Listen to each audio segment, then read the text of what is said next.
Buenas noches, gracias por estar aquí.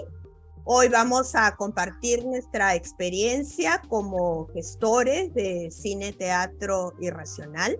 Me acompañan Emilio Bustamante, quien es el director del proyecto, Eduardo Adriancén, quien es el promotor del proyecto, y quien habla, soy María Luisa Adriancén, que soy la productora de cine, teatro irracional. La charla de hoy se titula Una nueva sala alternativa para Lima, la experiencia de cine, teatro irracional, que por supuesto ha sido posible. Somos beneficiarios de los estímulos económicos para la cultura del Ministerio de Cultura del Perú, a través del Concurso Nacional de Proyectos de Gestión de Sala de Exhibición Alternativa. Gracias a este estímulo económico es que el cine irracional existe. Entonces, comenzamos con Emilio. Bueno, buenas noches a todos los que están aquí. Buenas noches, Emilio. Buenas noches, gracias por estar presentes. Buenas noches, Eduardo. Sí, bueno, en realidad la iniciativa partió de María Luisa, ¿no? Ella fue quien nos motivó en realidad a Eduardo y a mí a tomar pues, las riendas de este proyecto, que busca acercar un cine distinto, un cine alternativo a un público que podría estar interesado en este cine. En realidad, en el Perú se está produciendo mucho en los últimos años. Están presentes aquí Luis Ramos y Laszlo Rojas de Cine Encuentro, que han llevado la cuenta de las películas peruanas realizadas en este siglo. Ellos tienen, creo, contabilizadas más de 600 largometrajes solo en este siglo peruanos, ¿no? O sea que hay una gran producción, pero lo que faltan en realidad son canales de distribución y exhibición de estas películas peruanas, ¿no? De otro lado, no hay cuota de pantalla en el Perú, como sabemos, ¿no? Y no hay suficientes salas alternativas, ¿no?, para la exhibición de estas películas, ¿no? Asimismo, es necesario que el público peruano conozca otras formas narrativas y estilísticas distintas a la hegemónica, que es la que domina la cartelera comercial peruana, ¿no? De modo clásico, ¿no?, instituido por Hollywood, ¿no?, y de algún modo simplificado, ¿no?, en las películas de Marvel, es el que predomina en nuestra cartelera. Y hay, sin embargo, otras formas narrativas y cinematográficas, ¿no?, que el público merece conocer y disfrutar. Entonces, tomando en cuenta todo esto, se realiza el proyecto de una sala alternativa que pueda, pues, dentro de la medida de lo posible, exhibir películas peruanas que no llegan a la cartelera comercial, películas regionales, películas de líneas alternativas, cortometrajes, ¿no?, que pueda también ser sede de festivales que se realizan en el Perú, como Lima Alterna, o como Corrientes Cine No Ficción, o como inclusive Transcinema u otros festivales, ¿no?, que traen películas con estas formas alternativas, narrativas y estilísticas que el público merece conocer. Entonces se crea esta sala gracias al apoyo del Ministerio de Cultura a través del concurso para estímulos de salas alternativas. Nosotros ganamos esto en el 2018, la sala se encuentra el 19, y nos cae la pandemia el 20 y el 21, e inauguramos la sala este año, en agosto, y hemos ya exhibido 50 películas entre cortos y largometrajes desde agosto hasta hoy, ¿no?, y entre las cuales se encuentran películas regionales, películas alternativas, películas de festivales internacionales como Lima Alterna y Corriente, ¿no?, documentales, ¿no?, en fin, ¿no?, una gran variedad de películas que seguramente pues incrementaremos en nuestra programación del próximo año. No sé si quiere hablar Eduardo, lo presento a Eduardo. Eduardo es un conocidísimo escritor, dramaturgo, ¿no?, y es de aquellos que no necesitan mucha presentación, ¿no? Una figura pública muy conocida. Y es el dueño de la sala, además. Eh, no sé qué nos puedes comentar, Eduardo, sobre el proyecto. Creo que el micrófono está apagado. Uy, Dios mío, ¿verdad? Hola, gracias Emilio, gracias. En realidad, a ver, el Hoy Cine Teatro Irracional es un local que comenzó el año 2008 siendo un teatro pequeño, alternativo en Barranco, eh, que digamos en ese tiempo lo adquirí a precio así de remate porque estaba en ese momento en las horas del Metropolitano y eso era parecía un bombardeo atómico, parecía, ¿no? Hiroshima después de la bomba, todo era terrible. Entonces el dueño quería deshacerse de él, en verdad, de ese local. Entonces fue una ocasión y luego se le habilitó y todo y funcionó como teatro alternativo muy bonito durante por lo menos unos 8 años, hasta el año 16. También albergaba una escuela de teatro, la de Leonardo Torres, en fin, era un espacio que se hizo relativamente conocido para la gente del medio teatral en Barranco, ¿no? El año 16, un poco que ya yo lo dejé, empecé a tener la idea de venderlo, y fue ahí donde, bueno, pasó el año, porque acá las cosas, bueno, no siempre se demora mucho en tomar decisiones, en fin, la cosa es que el año 18 cuando ya había decidido venderlo, apareció este concurso y en buena hora, porque le dio pues una segunda vida al teatro, al local, convertido esta vez en un cineclub, y como todo, y como nada es perfecto en la vida, estaba para inaugurarse en abril del año 20, ¿verdad, Emilio? ¿Verdad? Se iba a inaugurar en abril del año 20, simultáneamente con cineclub y también con teatro en las noches, que eso les contaré luego. Y bueno, vino el desastre que todos conocemos, todo el año 20, el año 21, en la mitad del año 21 los aforos eran todavía imposibles para una sala pequeña, porque seamos lógicos, si tenemos una capacidad de 58 personas, 55 personas, con además en ese tiempo que había las distancias y todo eso, en realidad no se podía abrir, no podías abrir un teatro para 10 espectadores, ¿no? Un cine para 10 espectadores era absurdo. Entre eso y las obras de las obras de refacción y todo, por fin de este año 22 se pudo abrir al público y en esta primera etapa del cine tiene entrada libre, lo cual es una manera de animar a la gente a que vaya y conozca el local como cineclub. Y va a funcionar como teatro a partir de enero, fines de enero del año próximo, o sea, ahorita, en menos de 2 meses, ¿no? Entonces, menos de 2 meses, el 26 de enero. Entonces es un espacio de Barranco que ha tenido una segunda vida gracias a este premio del Ministerio de Cultura, que es complicado de ganar, tampoco es tan fácil. Y es una cosa que es interesante que luego conversen ustedes dos.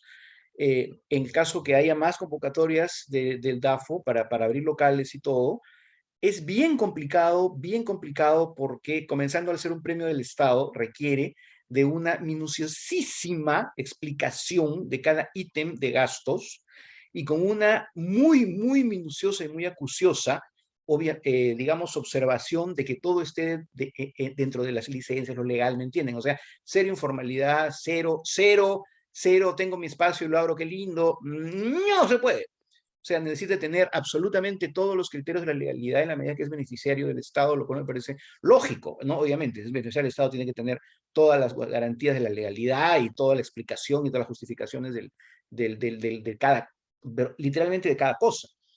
Entonces, es interesante que eso luego nos cuenten, yo creo, ambos, María Luisa y Emilio, respecto a los 80,000 procesos que tiene que tener un local para poder acceder a estos premios, ¿no? de cultura que son urgentes y necesarios en nuestro país, ya de más está decirlo, ¿no? Que son por lo menos un pequeñito oasis de alivio para todos los que queremos, porque nos gusta, porque el negocio no va a ser jamás, olvídense eso.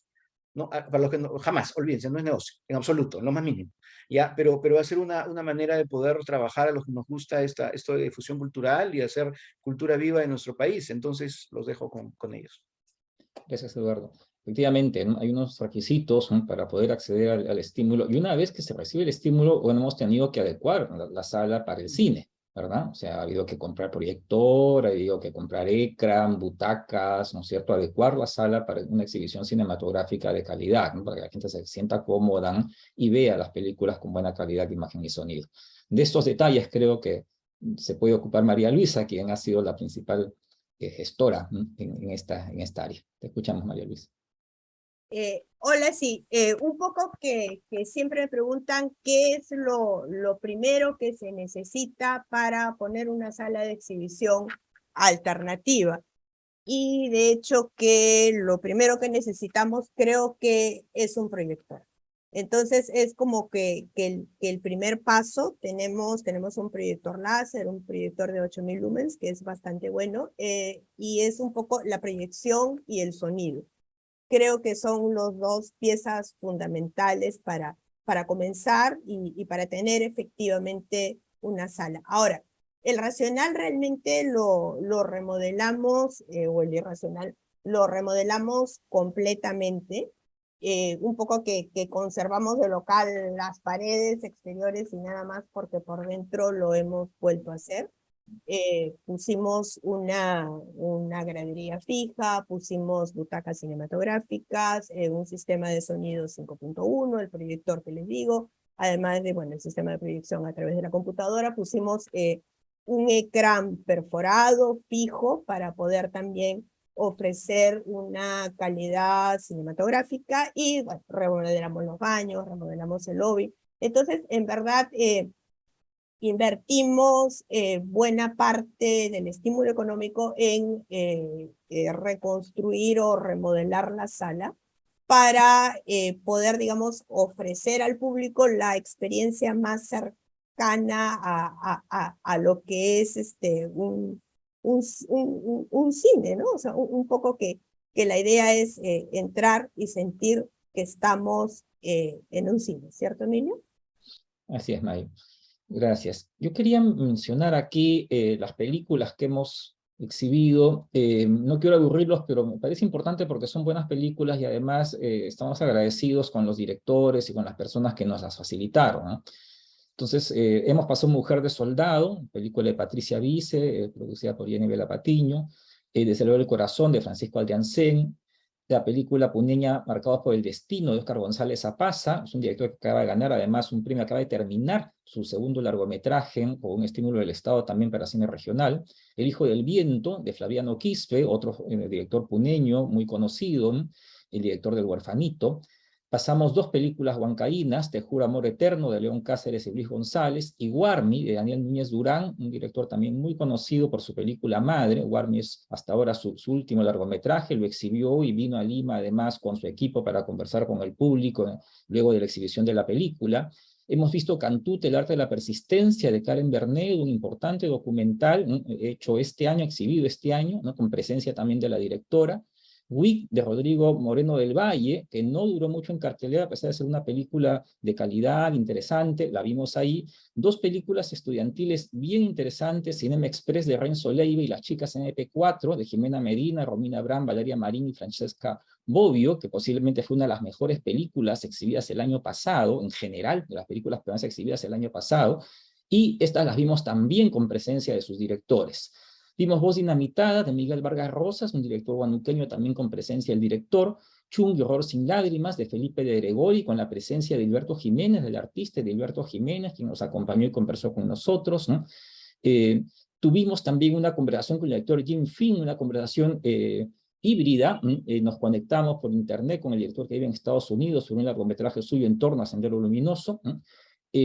Vimos también Lima Alterna, estuvo Lima Alterna, tuvimos a Lima Alterna en la sala, el Festival Lima Alterna, que nos permitió pasar muchas películas polacas, francesas, argentinas, Amancay, que fue la película ganadora de la sección argentina del BAFICE, el Festival de Cine Independiente de Buenos Aires, ¿no?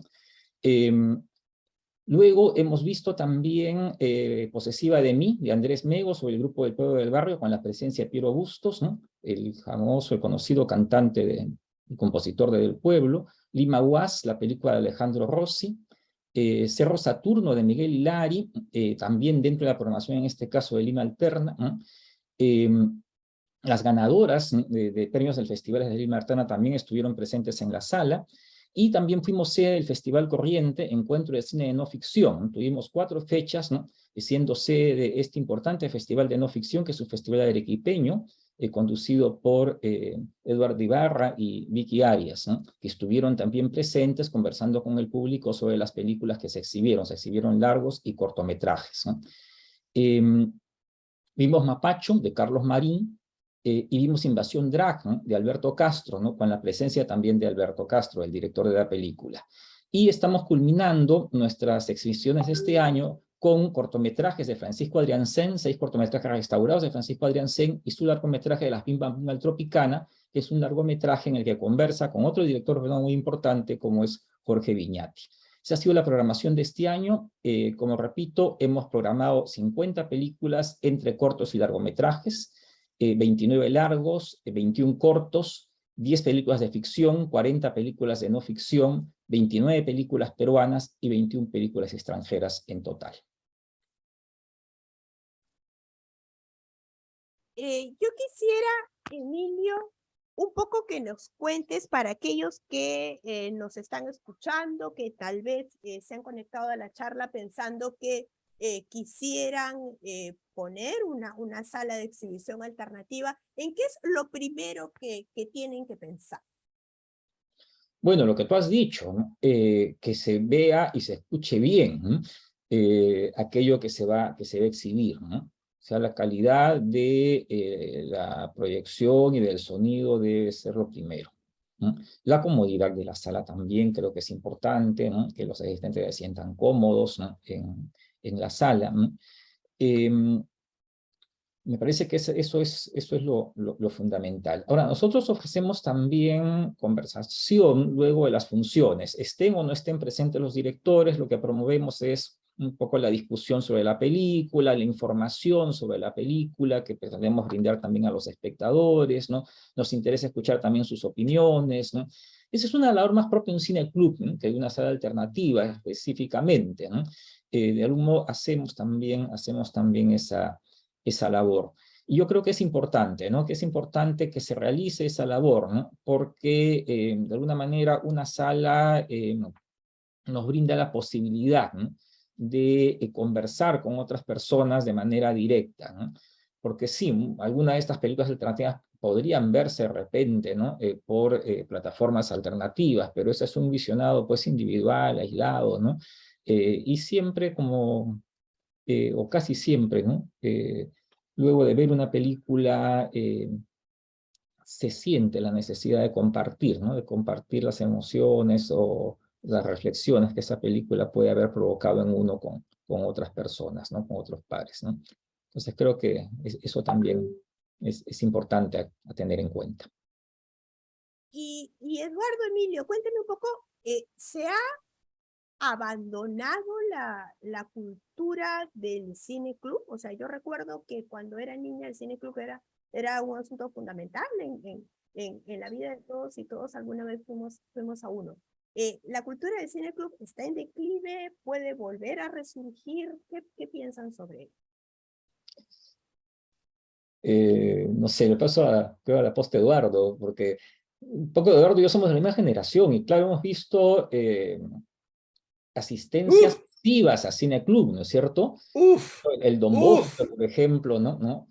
Pero Es más, se hacían recorridos por Cine Club, ¿no? Y me acuerdo que salíamos de la Filmoteca y nos íbamos me parece que al Raimondi o al Santa Elisa primero, ¿no? La Filmoteca, el Santa Elisa y Santa Elisa al Raimondi, ¿no? Porque era más o menos tres, y en todas las salas había mucha gente, sí. Y antes el Cine Club de Don Bosco, que en realidad era un local que albergaba más de un Cine Club, ¿no? Estaba el grupo de Hablemos de Cine, estaba el grupo de Cunan, ¿te acuerdas de los uruguayos, no? Por supuesto. Y siempre se llenaba, a toda hora se llenaba, con decenas de personas, ¿no? Pero era otra época, ¿no? No sé, Eduardo, el Cine Colón, las matinales del Cine Colón de San Marcos también, ¿no? Que también llenaba. Y no te olvides de uno de los grandes lugares que pasaba todas las películas clásicas en blanco y negro, el IMCA de Pueblo Libre. Claro.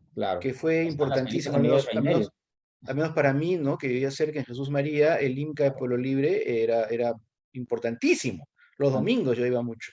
Así es, pasaban las películas de la Cinemateca Universitaria de Miguel Rey. Claro, hemos visto Berman, hemos visto Resné, hemos visto, Dios mío, ¿cuánto? ¿No? Sí. Yo pues, lo tengo tan claro todo eso.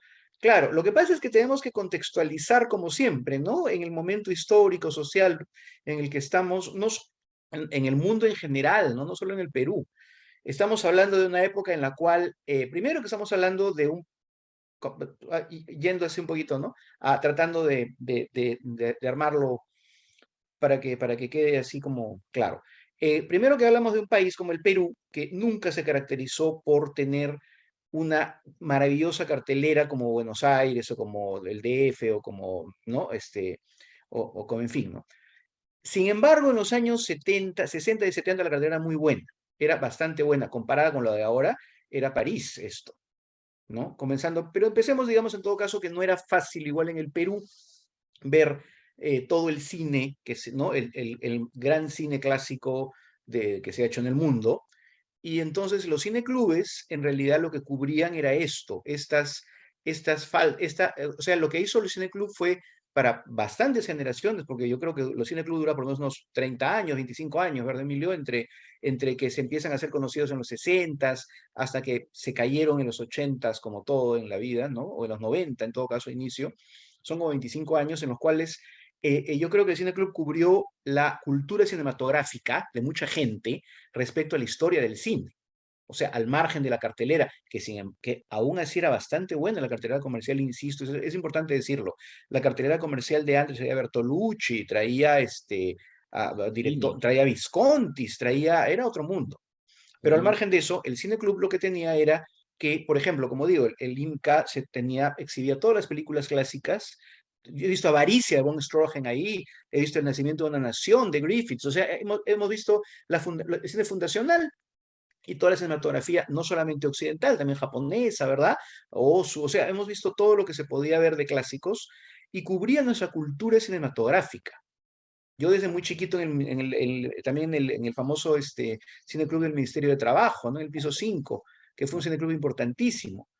Entonces, fue vital para la cultura cinematográfica de muchos en el Perú, ¿no? Y luego, como todo lo que pasó en este país, lamentablemente, empezó a caerse con las crisis económicas, ¿verdad? La hiperinflación primero, ¿no? Ya por ejemplo, los años fines de los 80s, que todo era casi caótico, en los 90 se puso todo complicado, de ahí empezaron a caer por otro fenómeno también que tiene que ver con ya otra cosa distinta, que tiene que ver también con la historia, aparte de la falta de la costumbre, que aparecen los DVDs, y aparece el VHS, y aparece todo aquello que hace que tú puedas, y lo que por ejemplo estaba, y tú te acordarás, Emilio, que ya cuando decae el Cine Club, lo que conocías eran los points donde vendían películas clásicas, o donde alquilaban películas clásicas, ¿no es cierto? Claro, Y claro. ya empieza la costumbre de ver las películas clásicas que no están en...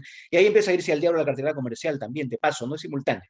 Mm. O sea, al mismo tiempo que la cartera comercial se empieza al diablo, empieza a aparecer el VHS primero, ¿no? El rentar VHS de películas de calidad, y luego ya los DVDs.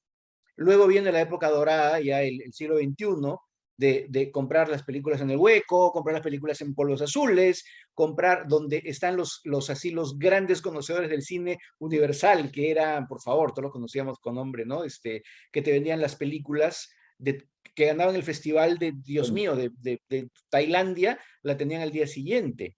ujú. Entonces, yo creo que el Cine Club se cayó porque de pronto el espectáculo cinematográfico es, digamos, para gente que le interesaba el cine arte, se trasladó a las casas y luego, de nuevo, otra cambio al streaming.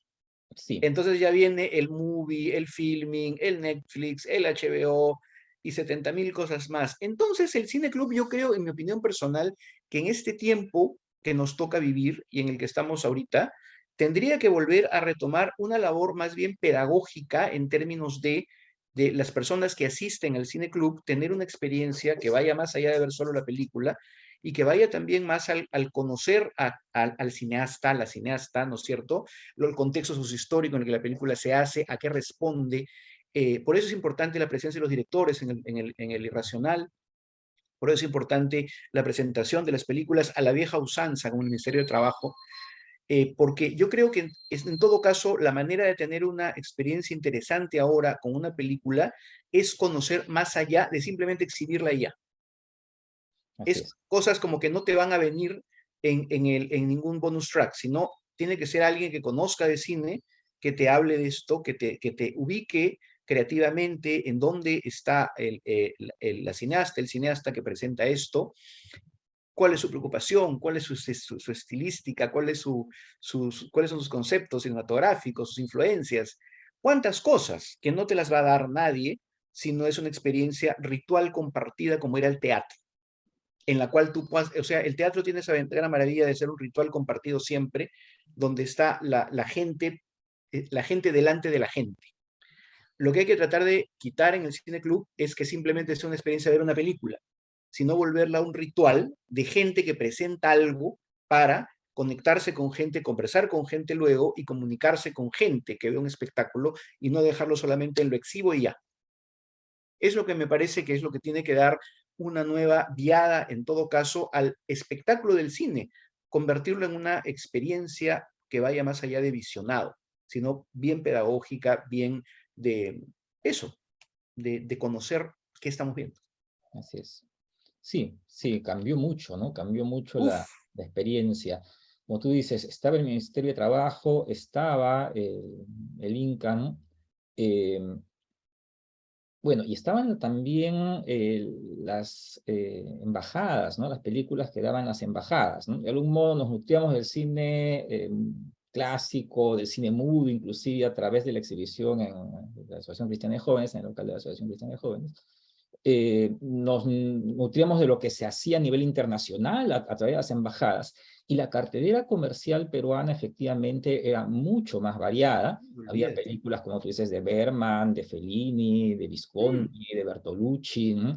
Hemos visto a Eh, Ettore Scola en cartelera comercial, hemos visto claro Monicelli, que sí. hemos visto todos los Y el clásicos. público aficionado, digamos, el público masivo, estaba familiarizado con este tipo de películas, lo cual me parece bien importante y ha sido un cambio bien importante digamos, en las últimas décadas, ¿no? Digamos, de los 80 hasta hoy, ¿no? ¿Cómo cambió eso? ¿Cómo cambió eso también por la distribución internacional? O sea, la distribución internacional distribuye estas películas de autores europeos, digamos, la distribución norteamericana distribuye estas películas, ¿no? Pero desde que Hollywood se reacomoda en los 70 y ya está reacomodado en los 80, empieza a hegemonizar por completo las carteleras comerciales de todo el mundo, ¿no? Y más aún aquellas que no tienen cuota de pantalla como la nuestra, ¿no? Entonces, esas otras películas salen de esa cartelera y el público mayoritario solamente se acostumbra a ver este tipo de películas, ¿no? Este tipo de películas que son las películas de Hollywood que tienen un determinado ritmo, una determinada narrativa, ¿no? Y se desacostumbra respecto de películas que tienen otras propuestas narrativas y estilísticas, ¿no? Pues son muchas películas peruanas que ganan festivales y que son reconocidas por la crítica internacional, ¿no? Llegan a la cartelera peruana y no duran. Y no duran, bueno, porque les dan malos horarios o porque les dan malas salas o porque las sacan a la semana, pero también porque el público a veces no está familiarizado con esa manera de contar o esa manera de narrar de estas películas, ¿no? Que más bien se ubican pues en esta onda de un cine moderno, ¿no? Alternativo al cine hegemónico. Entonces, también es importante justamente tener salas en donde se realicen estas labores pedagógicas, como tú mencionas, ¿no? En las cuales pues expliquemos, ¿no? Qué tipo de cine es este, ¿no? Qué tipo de narrativa es esta, conversemos sobre este tipo de películas, ¿no? Familiaricemos al público para que se enriquezca además el goce del público, ¿no es cierto? Que no solo goce con un tipo de películas, que pueda disfrutar, ¿no? Que pueda disfrutar estas otras películas. Yo creo que en otra conversación que tuvimos hace poco, conversamos con Eduardo, cómo en los años 70, cuando éramos niños, vimos 8:30 de Fellini en televisión, ¿no? En horario estelar, y todo el mundo vio 8:30 de Fellini, y en el colegio se comentaba la película, ¿no? Entonces, esas películas se han elitizado. Ese tipo de películas ahora son vistas por una élite cinéfila que visita ciertas plataformas como Movie, ¿no? O que intercambia estas películas de modo digital, ¿no? Y hay un abismo, ¿no? Entre estas élites cinéfilas y un público mayoritario.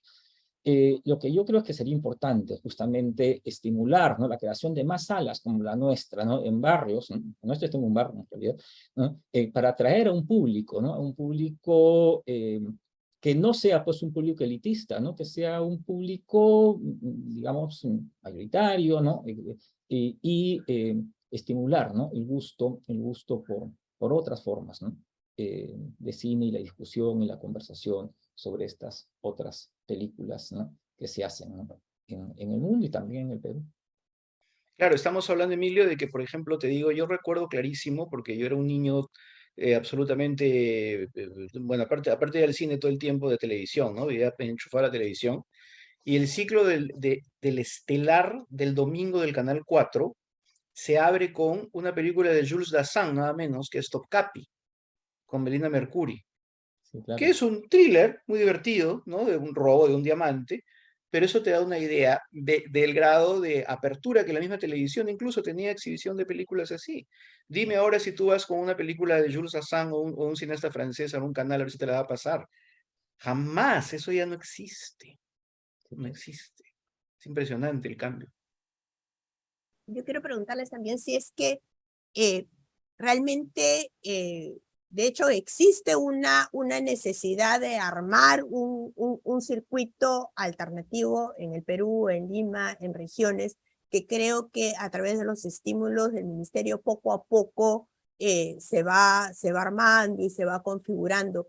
Pero ¿qué se necesitaría realmente para que pueda ser como que más sólido y más articulado, tal vez? Bueno, contactarnos entre quienes estamos gestionando las salas alternativas y también que el Estado, ¿no? Que el Estado también asuma una iniciativa en esto, ¿no? Se podrían coordinar para comenzar programaciones también, ¿no es cierto? La sala Robles Godoy tiene una programación que podría replicar en otras salas, ¿no?, en otras salas alternativas, no solo de Lima, ¿no?, sino de otras regiones, ¿no? Eh, Creo que tendrían que crearse más salas de este tipo, más Sí, salas. personalmente yo creo, personalmente es una opinión que me parece que la verdad sería muy útil, que el tener, el hacerte beneficiario de un estímulo económico también conllevara la obligación de tener un circuito de esas salas ganadoras de estímulos económicos para, como tú dices, Emilio, coordinar y tener programaciones sólidas y conceptualizadas desde, digamos, por lo menos bimestrales o cada 3 meses y que pertenezcan como a un solo circuito o que tengan como una sola sigla, ¿me entienden? O que tengan como una sola concepto, un solo concepto de divulgación de qué, no qué cosa queremos porque eso nos ayudaría, yo creo, un montón también a no estar tan individualizados todos, ¿no? Porque finalmente todos trabajamos como a nuestro buen entender, de acuerdo a lo que buenamente nos parece, porque no existe un concepto tampoco a nivel de, como tú dices bien, a nivel de Estado, de qué se busca con estimular el visionado de este tipo de cine arte, de cine alternativo. Sería bien interesante que eso lo contemplaran también. A veces a veces las obligaciones o los requisitos para darte algo te ayudan a ser mucho más sólido, mucho más, no lo sé, mucho más organizado con tus propios objetivos. Y es una cosa que yo también decía para premios de teatro, ¿no? Me acuerdo cuando nos invitaban a los de artes escénicas para opinar qué se debía hacer. Yo decía, miren, cualquier premio o estímulo del Estado debería incluir la divulgación en regiones, llevar la obra a regiones, ¿no? Debería tener debería ser un requisito dentro del presupuesto que te dan, todo eso, darte una partida para que vayas a regiones, que hay una obligación de tener también conversatorios. Yo creo importante que el Estado es una opinión personal, no tiene que ser compartida por ustedes tampoco, pero creo que el Estado debería tener Dios mío, conceptos mucho más, sólidos respecto a cómo se tiene que transmitir a los espectadores del siglo XXI todas estas cosas, cómo tiene que llegarse al espectador, al usuario, que es finalmente una devolución, ¿no? ¿Verdad? De lo que se está dando, una devolución que tendríamos que hacer todos al público, Claro, o sea, a la gente. claro, Eso tendría que me haber parece importante. un concepto de circuitos, ¿sabes? Alternativas que parte del Estado. Exacto, El Estado tendría que tener ya diseñado ¿no esto, es cierto? estímulos, bueno, se van integrando, ¿no? Se van integrando. Eso sería bien bueno, eso sería bien bacán.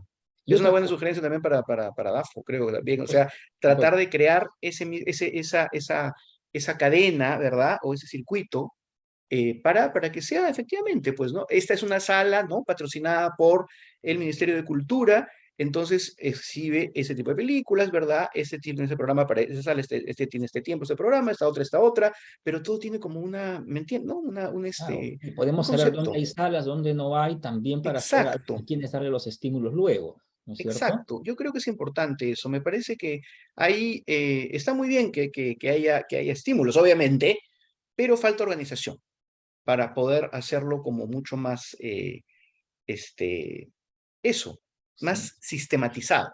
Así es. Ahora otra cosa más. Esto de los estímulos es muy importante, la creación de un circuito, o sea, las alternativas es muy importante, pero eso no significa que no se siga pensando en la existencia de una cuota de pantalla.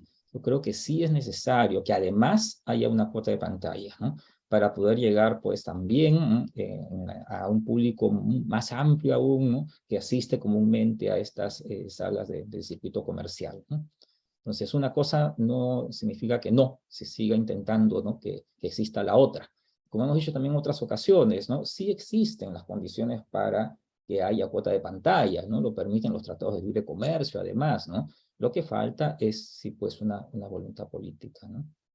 Desde el chat tengo aquí un comentario de Laszlo Rojas, que nos dice, pensando en opciones de películas que podrían programar, podría pensarse en la cada vez más cantidad de películas peruanas que vienen siendo remasterizadas, cortos y largos, que han tenido y tienen pases en otras salas, el Centro Cultural de la Católica o los Robles Godoy, o incluso en cartelera comercial, pero podrían sumarse a esas opciones. De acuerdo, ya comenzamos haciendo eso, ¿ah? Justamente hemos pasado los cortos remasterizados de Pancho Adriancén esta semana y vamos a continuar justamente, ¿no? Eh, siendo sede para la exhibición de estas películas peruanas remasterizadas, ¿no? Para complementar lo que dices, Emilio, el tema es que no es tampoco tan fácil ubicar a los cineastas, ¿verdad? Siempre es una chamba de producción un poco complicada, ¿no? Siempre que ellos tengan también su material es complicado, no es tampoco como ir a una biblioteca, ¿no? Quiero esa película y me la llevo. Por eso es que empezamos con Pancho de Arencén, que lo tenemos tan a mano, obviamente, ¿no? Es bueno también que se sepa eso. Claro, lo tienes ahí nomás a la mano, porque es de la familia y es un cineasta, pero eso es porque es una manera de comenzar mientras está haciendo producción para encontrar a la gente, a los cineastas, es buscar, es un chambón. En serio, a veces la gente siempre piensa que el espectador, el público común, piensa a veces que es sencillo, como que tuviéramos una biblioteca, ¿no? O como que tuviéramos o como que tuviéramos siquiera una cinemateca siquiera donde tú vas a buscar las películas. No tenemos nada de eso. Tenemos que a los cineastas, a los artistas mismos, buscarlos, que busquen su material, que armen su material, ta. Es un chambón. Y eso es una cosa que también la gente tiene que saber. Para que no parezca que uno no hace las cosas porque qué flojera, sino porque es un chambón que tiene que ver con que no tenemos un registro de nuestra actividad artística, no tenemos un registro de la cultura peruana en ninguna cosa. Y eso es un tema ya más viejo que yo. Sí, justamente la programación que estamos, bueno, diseñando, empezando a conversar para el próximo año, están algunas de estas películas que están mencionando Laszlo, ¿no?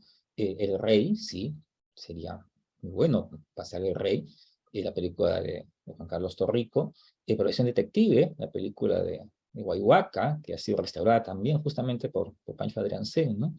Eh, y los cortos de Nora Disque, que también han sido restaurados, no han sido restaurados digitalmente, ¿no? Todos estos trabajos, dicho sea de paso, de restauración, son trabajos, la mayoría de ellos, o si no todos, de restauración digital, ¿no? Ahí también lo ideal sería, ¿no? Que en el futuro tener, pues, restauraciones sobre el material fílmico, ¿no? Eh, para lo cual también se requiere, pues, una mayor inversión, ¿no? Pero sí, estas películas, deseamos pasarlas, ¿no? Y están en nuestra mira, el exhibirlas en nuestra sala. Justamente yo les hacía la pregunta sobre generar un circuito de salas alternativas, porque uno de los principales problemas es también la distribución. Entonces, un poco que la posibilidad de tener una asociación o en todo caso de juntarnos todos nosotros es también la posibilidad de poder acceder juntos a los derechos de las películas y a gestionar los derechos, porque mientras estemos atomizados es muy difícil buscar y tener los derechos de exhibición, que no es como funcionan además, como funcionan las salas comerciales, ¿no? O sea, no es que cada uno y Cineplanes va y le toca la puerta a cada uno de los productores, ¿no? Hay un circuito y hay distribuidores y hay una cosa que va como en conjunto, que creo que es algo que nosotros necesitamos para poder acceder a muchas más cintas. No sé si es mi opinión. Una sola gestión, ¿no? Para que multiplicar esfuerzos inútilmente, ¿no? Claro, lo hacemos artesanal finalmente, porque es lo que hay, es lo que tenemos. La realidad es esa, no tenemos esas facilidades que tú dices y es un trabajo con cada productor, con cada cineasta. Eso es complicado. Y es complicado además si es que tú quieres también exhibir cintas de afuera, ¿no? O sea, porque es importantísimo proyectar cine peruano, pero también es importante proyectar cine de otras cinematografías para ver y para aprender qué otras cosas están haciendo en otras partes del mundo, ¿no? Es parte de nuestra cultura cinematográfica, creo. Y ya que estaban hablando sobre la cuota de pantalla, ¿en qué países hay cuota de pantalla? ¿Es una urgencia? ¿No la es? Las salas alternativas realmente no pueden suplir esto. Una cosa no se opone a la otra, ¿verdad? Sí, no se pone, ¿no? No se pone, bueno, hay países como Brasil, ¿no? Que tienen cuota de pantalla desde 1940, ¿no? De la década de 1940, ¿no? En Europa hay cuota de pantalla, ¿no es cierto? ¿No? Casi todos los países europeos, ¿no? Eh, mm, en realidad la cuota de pantalla no supone mucho problema, es simplemente garantizar, ¿no? Garantizar que las películas tengan pues un espacio en las carteleras comerciales, ¿no? Eh, por un tiempo adecuado, ¿no? No, no olvides el fenómeno Corea del Sur, Emilio. Bueno, eso te lo dejo a ti, que lo conoces muy bien, y que No, a ti. es importantísimo. Corea del Sur es un país capitalista, ¿no es cierto? ¿No? Es uno de los tigres de Asia, ¿no? Y ha dado un gran impulso, ¿no? A su cinematografía, en general a su industria audiovisual, ¿no? Y es conocida en todo el mundo, ¿no es cierto? ¿No? Eh, es además muy beneficioso para el país, ¿no? El país se conoce en el mundo a través de su industria audiovisual, ¿no? Gracias a estímulos del Estado, ¿no? Gracias a que el Estado justamente respalda a esta industria. Entonces, no es algo que resulte, pues, un despropósito, ¿no? Como a veces se pretende, ¿no? No lo es, no lo es. Y sería beneficioso para el cine peruano en general, tanto internamente como hacia el exterior, ¿no? La imagen que se puede proyectar al exterior. Pero internamente me parece bien importante, ¿no? Porque como digo, el que se exhiban películas peruanas, ¿no? En buenas condiciones, en buenos horarios y con un tiempo prudencial para permitir que vaya gente a verlas, ¿no? Ayuda a que este público mayoritario se familiarice con estas películas peruanas, con estas otras formas de narrar, de otras películas peruanas que no son, porque el cine peruano no solamente son las comedias, ¿no? De Tondero, Big Bang, que creo que está bien que se hagan, ¿no? Pero es más, ¿no? Es más, y creo que el público peruano merece familiarizarse, conocer este otro cine. Y para ello creo que sí se necesita una cuota de pantalla. Porque las salas alternativas finalmente tienen una capacidad más reducida, una llegada menos inmediata, ¿no? A un público mayoritario, como sí las tienen estas salas comerciales. Y también depende mucho, respecto a la cuota de pantalla, cómo se concibe al cine una vez más desde el Estado. hasta la 26370, hasta la ley anterior de cine, se concebía explícitamente en el texto de la ley al cine como una actividad cultural importante para la formación de la identidad nacional, decía la ley de cine, ¿no? Que no era la ley de Velasco, la ley de Fujimori decía eso, la ley de Fujimori, la 26370 decía eso. ¿No? Eso no está en la nueva ley. ¿No? Sin embargo, eso debería estar, ¿no? Debería concebirse el cine de esta manera, porque si se concibe el cine de esta manera, hay un argumento para ir hacia los exhibidores comerciales y decirles, miren, ¿no? El cine para nosotros no solamente es, ¿no?, una industria del espectáculo, sino que es una actividad cultural de primer orden, ¿no?, importante para la formación de identidad nacional. De manera que si ustedes tienen licencia de funcionamiento, obtienen una licencia de funcionamiento para sus salas, consideren que nosotros, ¿no?, tenemos en cuenta que el cine es esta actividad cultural y por tanto, ¿no?, estarían en la obligación de conceder una cuota de pantalla, ¿no?, al cine peruano. Ese sería el argumento, ¿no?, perfectamente justificado, ¿no? Eduardo. Micro, creo. No, nada de eso, totalmente. Es una cuestión también además de amor propio de tu cultura, ¿no? Tu cultura para el mundo, ¿no? Finalmente el cine ha sido siempre la que ha vendido los países al mundo como culturas, ¿no? Ya es ocioso decirlo, ¿no? México es un ejemplo, ¿no? Toda la cultura mexicana que tiene toda la gente desde que empezó, desde que Tenemos, ¿no? Eso. los abuelos y los bisabuelos, es herencia mexicana, ¿no? Que luego se pasó a la televisión. Así que es una cuestión, como digo, de amor propio, de querer también que tu país exista, ¿no? Y yo tengo una duda más. A ver, tal vez me puedan ayudar. Yo recuerdo que antes podían verse, por ejemplo, películas de la India, películas de Bollywood, se veían películas europeas, se veían en la cartelera comercial, ¿cierto? En la cartelera común y corriente habían películas de otras cinematografías, películas de América Latina también, si no me equivoco. ¿Qué pasó en la distribución? O sea, ¿qué pasó y en qué momento se restringió tanto la distribución en realidad? O sea, más allá, o sea, creo que no es un asunto de los exhibidores, sino es un asunto de los distribuidores, ¿o me equivoco? Sí, es como te comentaba hace un rato, ¿no? A partir de los 80, básicamente, ¿no?, cambió la distribución. Las grandes empresas distribuidoras norteamericanas dejaron de distribuir cine europeo de autor y se concentraron básicamente en la distribución de las medios norteamericanas, ¿no?, en todo el mundo, ¿no? Entonces, UIP, Warner, se concentraban en la distribución de sus películas, ¿no?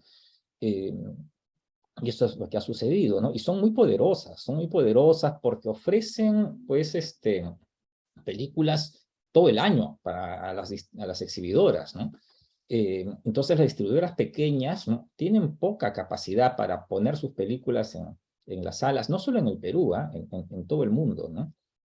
Porque son estas grandes distribuidoras de las medios norteamericanas las que imponen las películas norteamericanas, ¿no? Y las películas norteamericanas son las películas de gran espectáculo, básicamente, ¿no? Porque ni siquiera el cine norteamericano independiente tiene mucha cabida, ¿no? Las distribuidoras llenan la cartelera comercial con un solo blockbuster, como hemos visto, ¿no? Entra el Hombre Araña y saca a todos, ¿no? Saca todas las películas, que tengan o no tengan público, ¿no? Y no solo las peruanas, ¿no? Sacan también a las películas independientes norteamericanas, ¿no? O de distribuidoras pequeñas, ¿no? Eso es a nivel mundial. Por eso la cuota de pantalla un poco contrarresta esto, ¿no? Es una resistencia hacia este gigantismo de la distribución internacional, ¿no? Bueno, ya vamos cerrando.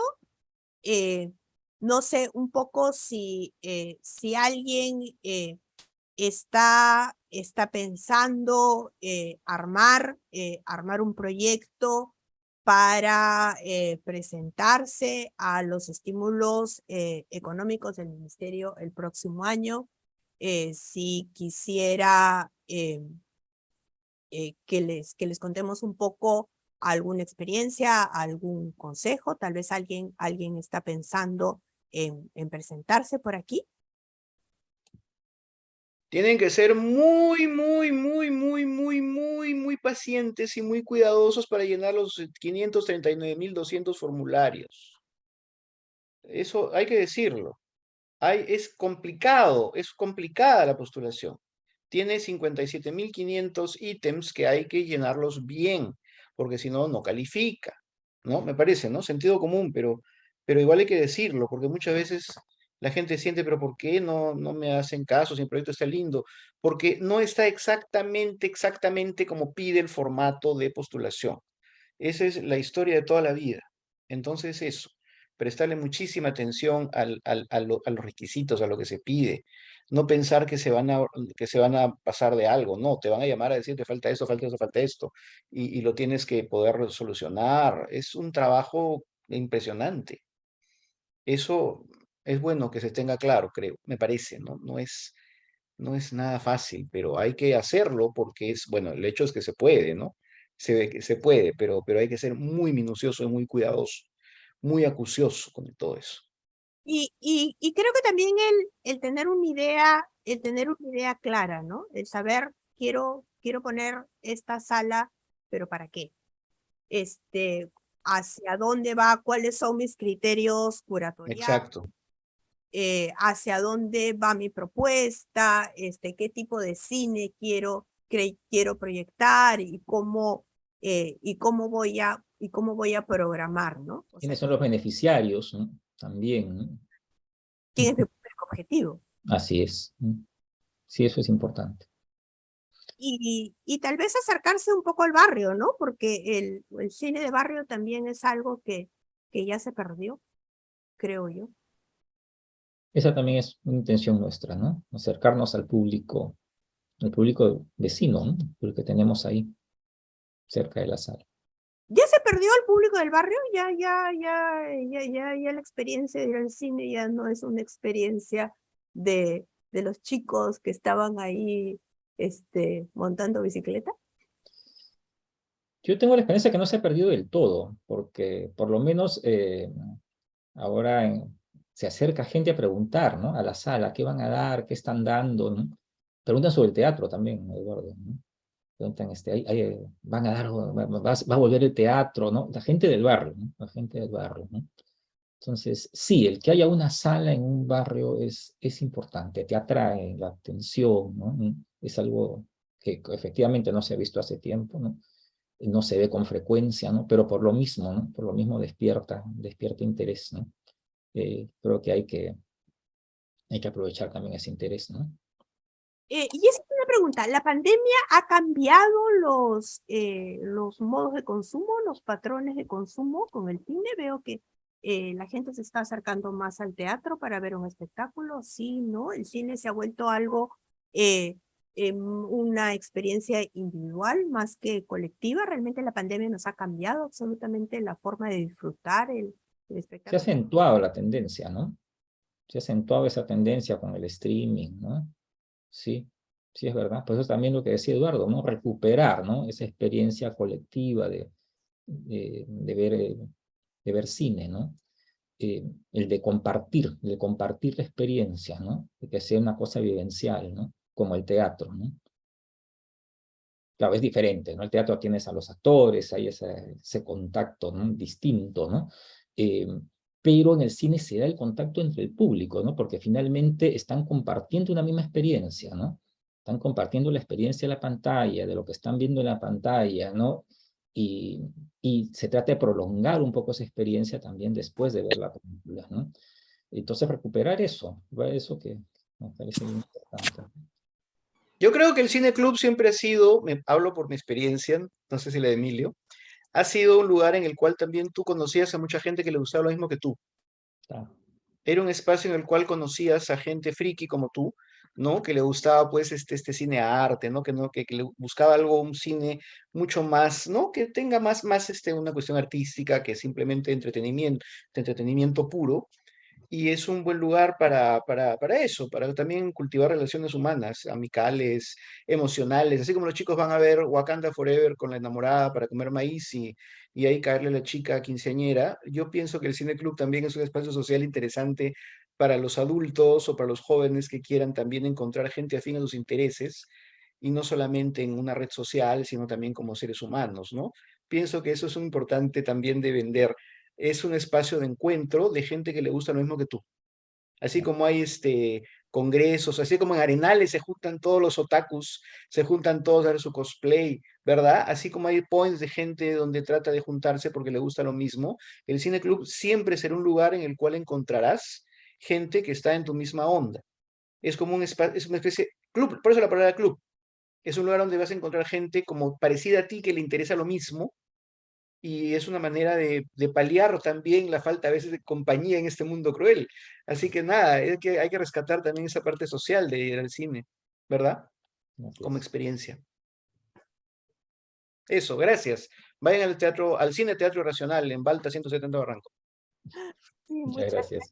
todos acá tienen un comentario de, acá, perdóneme, de Luis Ramos. Dice, hay que revisar experiencias similares, por ejemplo, la de Cine Teatro Umbral en Arequipa, que tiene un público cautivo muy interesante, que le va bien, o en el caso de Cine Chimú, que están reviviendo un cine antiguo cerrado en Trujillo, pero lo cierto es que muchas experiencias de cines impulsados por Dafo no ha logrado cuajar, y en ello también ha tenido que ver la pandemia, que ha cortado por la mitad la gestión de algunas salas que estaban camino de formar su público. Sí, Sí, sí. la pandemia ha sido terrible, ahí de acuerdo con Lucho Ramos. Así. Y es cierto que hay que tener paciencia, lo que decía Eduardo también, ¿no? Me alegra mucho que esté yendo bien a Umbral y a Cine Chimú, y hay que tener paciencia, ¿no? Porque efectivamente uno va ganándose al público poco a poco, ¿no? Y van, las últimas funciones que hemos tenido, bastante gente, cosa que nos ha alegrado mucho, pero sí, se va formando poco a poco, van la gente pasándose la voz, ¿no? Van reconociendo en la programación sus propios intereses, ¿no? Entonces, sí, y hay la continuidad que es importante, por eso la pandemia ha sido tan terrible para otras salas que les cortó pues la continuidad. Bueno, muchísimas gracias. Y si no hay alguna pregunta, algún comentario final, Emilio, Eduardo. No solo agradecer a quienes nos han acompañado esta noche, y vayan, pues vayan al Cine Teatro Irracional, Avenida Balta 170 Barranco, y el próximo año tendremos una programación mucho más nutrida. A un paso del Metropolitano de Estación Balta, a media cuadra de la Estación Balta Metropolitana. Dos Súper preguntas. céntrico. Sí, Carlos. Dos preguntas. ¿Hay algún link a una página web donde podamos revisar la programación? Y dos, saber si el ingreso a las salas es gratuita, porque creo que no lo he mencionado, o sí, no recuerdo haberlo escuchado. Creo que es importante para la gente que le guste ese tipo de cine también, ¿no? En vista al economía como la que estamos. Así es, Carlos, muchas gracias. Sí, efectivamente, ¿no? La entrada es gratuita. La entrada es gratuita y sí, tenemos una página, hay un link ahí que Mayu seguramente, ¿no? Sí, pueden revisar la programación de Cine Teatro Irracional en www.irracional.pe. Ahí publicamos siempre nuestra programación, el Facebook Irracional, Instagram. Muchas gracias a todos por estar aquí, muchas gracias por estar presentes. Gracias, Emilio, gracias, Eduardo, y gracias a todos por acompañarnos. Gracias. Muchas gracias. Chao. Chao.